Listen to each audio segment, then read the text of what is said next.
తెలంగాణ ప్రభుత్వం చేపడుతున్న గాంధీ సరోవర్ ప్రాజెక్టు విషయంలో జోక్యం చేసుకోవాలని ఏఐసిసి వ్యవహారాల ఇన్ఛార్జి మీనాక్షి నటరాజన్ ను మూసీ జన్ ఆందోళన్ లేఖ రాసింది. తెలంగాణ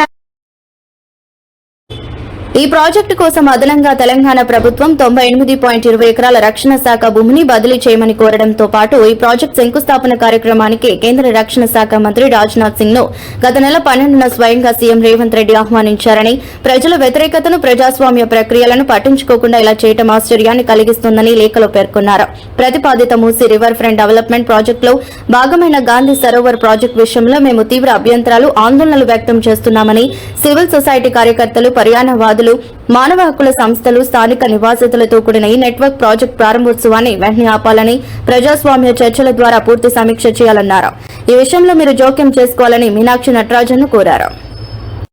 క్లియర్గా కనిపిస్తుంది. అంటే కాంగ్రెస్ ఏదైతే ప్రామిసెస్ ని చేసి గవర్నెన్స్ లోకి వచ్చిందో, వాళ్ళు ఇచ్చిన ప్రామిసెస్ ఏంది, వీళ్ళు చేస్తున్న పనులు ప్రాక్టికల్గా ఎట్లున్నాయి అనేవి క్లియర్గా ఎవిడెంట్గా కనిపిస్తుంది. కాబట్టి this is a very important time.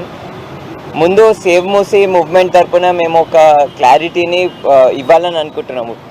ఎందుకంటే గతంలో ప్రెస్ మీట్ పెట్టి అసలు మూసీకి సంబంధించి మా స్టాండ్ ఏంది, మేము అనుకుంటున్న ఇంటెన్షన్ ఏంది, మేము బిలీవ్ చేస్తున్న ఫ్యాక్ట్స్ ఏంది, ఇవన్నీ విషయాలన్నీ ప్రజల ముందు పెట్టినప్పుడు, ప్రెస్ మీట్లో ఎక్స్ప్లెయిన్ చేసినప్పుడు ప్రభుత్వ పేజీలు ఏంటి, అవి సోషల్ మీడియా రూపంగా కానివ్వండి, లేకపోతే మిగతా పొలిటీషియన్స్ వెళ్తామండి. మేము పిల్లా జల్లెలతో, పిల్లలు స్కూల్ టైము, పరీక్షల టైము, ఎంత కష్టపడి పైసా కూడా కట్టుకొని మేము ఇక్కడ బిల్డింగ్లు కొనుక్కుంటే మీ ఇష్ట ప్రకారం మీరు చేస్తే ఎట్లాగండి? ఇది ఎక్కడ అన్యాయం అసలు?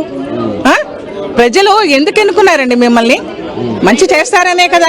ఎన్ని సంవత్సరాల నుంచి ఉంటున్నాం? మేము 10 సంవత్సరాల నుంచి ఉంటున్నామండి ఇక్కడ. 10 సంవత్సరాల్లో ఎప్పుడన్నా ఈ పరిస్థితి చూసినారా? ఎప్పుడు లేదు అసలు, ఏ ప్రభుత్వంలోనూ లేదు. ఈ ప్రభుత్వంలోనే మాకు వచ్చింది. అసలు ఏ ప్రభుత్వం కూడా మమ్మల్ని చక్కగా హ్యాపీగానే ఉంచారే. మీరేంటి ఇలా చేయటం? ఇది ఎక్కడ అన్యాయం చెప్పండి అసలు?